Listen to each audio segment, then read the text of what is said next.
hope that the beginning of this month has been going well for you. It's getting near to the end of the year. I really can't believe it. So much has happened over the past year. And I don't know about you, but a part of me just feels like I wish I could slow down time just a little bit more. But maybe for some of you, you're just eager and you're ready to jump into the new year. Who knows? It's always different for each of us. And I know this time of year can be a bit of a challenge as well. And I spoke earlier this week on being a people pleaser on the Hello You Show podcast. I also spoke within our private Facebook group. If you haven't joined, please reach out, get in there, and was talking about also how the power of self-belief can really be impactful for us, especially at this time of year. But was on my mind this morning was this idea of accountability and how are you truly being accountable to yourself? I feel like this is a topic that comes up for me every so often, especially as I'm meeting with different people on a different podcast, have different client conversations throughout the week. And really one of the goals that I know that I had put in place for myself many years ago was to start showing up for myself. See, oftentimes when I was younger, I would either overbook myself or I would just fall into, just not feeling like doing something, not feeling like showing up in a certain way. And so I might cancel or I might, not go to certain events or make plans or things of that nature, simply because I felt overwhelmed and was struggling with imposter syndrome and different things like that.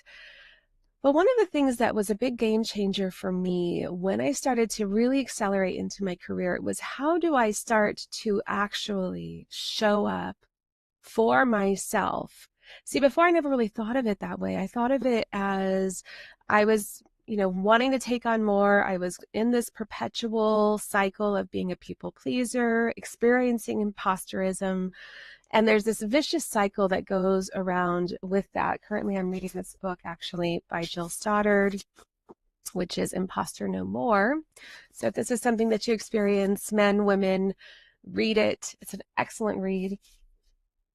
However, one of the things that was this differentiator was really understanding that when we don't show up for commitments, we're actually not, it's not the other person that we are discounting, it's ourselves. And I don't know how many times you have maybe felt like, oh, I don't want to attend this meeting, or I don't want to show up for this call, or I don't want to go and do this thing. But if we've already committed, then we have to start thinking about who am I really impacting here? Who am I in disservice to? Is it this other person? Or really, is it myself? Is it my own credibility, my own belief? Because I don't know how many times you have felt this, but if you didn't show up for something, you knew it in the back of your mind, and you probably had some justifications around it. But did you make an effort to actually be there, or did you just blow it off? And I think this is a very important distinction. Every time I have a client call, I'll send out a text, and maybe it's a little bit of annoyance, so I'm not sure. I'll have to ask my clients. But I'll ask them, are you sure you're able to come today? Please confirm. Why do I do this? Because more and more and more people in our society aren't showing up. They're not showing up for calls that they've committed to. They're not showing up for meetings that, are important. They're not showing up for these conversations that could actually move the needle for themselves. But what they're really not doing is telling themselves that they are worth it, that they are worth the call. So people oftentimes transmute this into the other person. Maybe this person is not going to be worth my time. It's going to be a pain in the butt. Who knows? But what we're really telling ourselves internally in our mind is that we're not worth it. We're not worth being accountable to ourselves. And so once I started to do this, whether I felt like there would be an outcome to the call or not, whether I truly understood sometimes what I was walking into even, I would just start showing up. Who knew what could transpire from some of the conversations that I was having? Who knew what might come into play? But the more that we can be curious and the more that we can be accountable for ourselves and to ourselves, the more that we are demonstrating to ourselves that we are worth it, that we have value, that what we bring to the table is unique. And it can be imperfect and it can be messy. And I want you to think about that even for your personal meetings that you have with work, your one-on-ones. Do you cancel them quite often? I used to fall into the trap of overcommitting myself at work, not knowing how I had enough time, and then canceling some of my one-on-ones. I know that sounds so terrible. And now that I've been coaching for so much longer and I recognize that behavior was actually about me. I felt overwhelmed. I didn't know what value I was going to bring to the conversation. And so I would end up just canceling it in the guise that I was just too busy. In truth, that conversation probably meant so much more to my direct report than I could have possibly imagined, but I didn't see it in myself. And I remember feeling that too when my supervisor would cancel our calls sometimes too. I wasn't always like, oh, yay, I don't have to meet with him. Maybe certain people. But most times I really did want to meet with him. I really did want to talk about certain things that were coming up. And it was hard and it was frustrating. But are we discounting the value that we bring even by our presence, even by showing up and being accountable? And I feel like this is so important because now that I've been coaching for the past 5 years and I've had client calls and I've been on different podcasts and had people as guests on my own podcast, I've noticed this trend even more so. And I think I pay attention to it because this was one of my personal goals, is where number one, either they don't show up, but they don't send a message, they don't send an email, they don't ask to reschedule, they don't do anything. They just let me sit there waiting for someone to come. Now, I don't know if you've ever experienced this before, and I'm sure maybe you have, but I liken it to, like, say you're going to ask somebody to meet up at a coffee shop, and you go to the coffee shop and then they never come. Now, I would presume that maybe something horrific happened. Maybe there was something really bad or they got caught up, but they don't bother to call. They don't bother to text. It's almost like it's like being ghosted by someone in the dating scene, but by a colleague. And it's so insidious to not only the relationship, and how they start to perceive you, but to your own self-confidence, to your own self-worth, because you know that what you're doing isn't quite right. And the other side of that, I do get a lot of people starting to ask, can you confirm our appointment? Can you confirm that we're going to meet? Can you confirm that we're going to show up?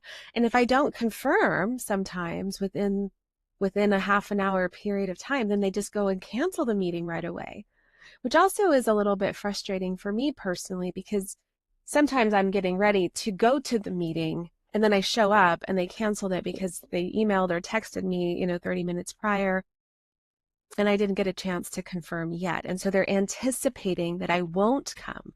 Like, this is the de facto state now. This is the default, is that we have to keep reminding people to show up in their lives. Now, what does this mean on a grander scale, on a bigger scale? What does this mean overall for our success? What does it mean against our word? I don't know about you, but when I was growing up, it was kind of our word is our bond. If you say that I'm going to be there, I'll be there. And there's definitely key people in my life who have been that for me, especially one of them is my father. If my father says he'll be there, if he says he's going to do it, if he says anything at all, I know without a shadow of a doubt, I don't have to say another word. It's done. He'll be there. He's come so many times to help me as well. I've been stranded on the side of the road. I remember when my son was really little, we had a flat tire. I called up he got there like within minutes. We don't live too far from each other. It's amazing when you have that sense of credibility and accountability, because people will start to look at you differently. They will know that they can count on you and trust you. They'll know that they can trust what it is that you say and that it's true and good. But when we start to slip in these little ways, it starts to impact our authority, our trust, our confidence, our executive presence, our gravitas, our influence. And we don't think of this, but it's happening because the more that we start to do it and we don't recognize, we don't see it, the less that we are able to truly move in the directions that we're wanting to within our lives. And the great thing is that we have the power at any moment of our day to start to change the way that we operate. Just like I decided, I don't know, maybe it was like 8 years ago, I decided, you know what, I'm not going to be doing this anymore. If I have to cancel, I have to cancel, but also stop overcommitting yourself. Number one, why are you doing that? And number two, show up for your commitments. It's quite simple. I was pretty tired the other morning and I ended up having to move some meetings around just to, because I had some lack of sleep. And I remember emailing and asking if we could move one of our appointments to a later time. But even still, I got up, I got ready. I didn't hear back from them until the time that we were to meet. And then they ended up moving it, which was fine. But as tired as I was, there was no way that I was actually going to miss it. I did want to see if we could move it, but I wasn't going to miss it. And I think there's a key thing here is that this element of just blowing people off and not showing up is so detrimental to who we are. It doesn't mean that we don't have flexibility. It doesn't mean that we're not human. It doesn't mean that we can't have an ask where we can ask, hey, can we do this or work with people? I work with my clients all the time on rescheduling and making changes. I do have a clause that says you're not, you can't cancel within 24 hours or you'll be charged. That said, I have an underwritten conversation with each of my clients, which is if you communicate with me that you're not able to come because of something coming up, I know meetings pop up all the time, then I will work with you. But if you give me what do I want to say? I can't think of the word right now. It's too early in the morning for me. But if you give me the, well, I'm just so lacking words right now. Respect. There we go. There's a word. If you respect me enough to communicate with me, then I will work with you and I will respect you in return. And I will understand that you're a human and that things happen and that life comes up because it happens for me all the time. I have a son, I have a family, I have competing schedules, I have 5 calendars. But if you are disrespectful and you don't show up and you don't communicate and you don't do any of those things, I'm probably less likely to want to either be as willing or accommodating or flexible, number one. And number two, it does inadvertently taint my view of you, even if I mean not to. And so how many times in your life is this happening for you? Is it a pattern? Because oftentimes we're not aware of the patterns that we start to create in our lives, the justifications that we have for showing up or the behavior that we exude, because we tell ourselves a story and we start to believe this story. And so if we go back to imposterism, if we go back to people pleasing, if we go back to overloading ourselves and not setting healthy boundaries and not putting into place the proper systems so that we can be accountable, then it's going to be really hard for us to be able to push forward and move forward goals that we've set for ourselves. So all of it is working in concert together. If this is ringing true for you, or if you're just ready to actually start setting some goals, some boundaries for yourself, and really having a plan where you can feel good about what it is that you're doing, what it is that you're moving forward on, the actions that you're taking, and really thinking about, you showing up can be a goal. You setting appropriate priorities is a goal, and how your goals actually move you forward in being and doing the best in your life, being the best version of yourself. Then I would love to invite you. Next Tuesday, we're doing a workshop. It's called Future Focused Leadership.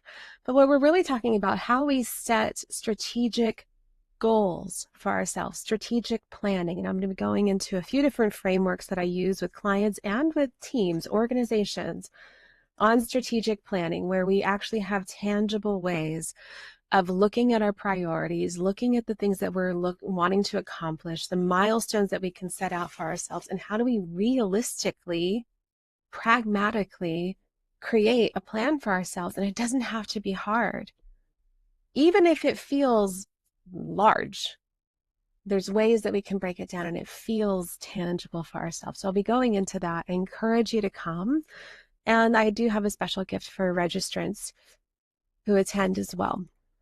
So if this is resonating for you and you're thinking about how do I want to show up for myself in 2025? How do I want to become the leader that I know I can be? How do I want to lead my life in a different way and create greater things within my life, but have the capacity to do so? Then I'd love for you to join me for it to come. I do have, I'll put the link into the comments below so that you could register. It's 1 hour and it's next Tuesday at 4 Pacific time, 7 Eastern. So hopefully that's easy for your schedule. If not, there will be a recording if you register and I can send it out to you.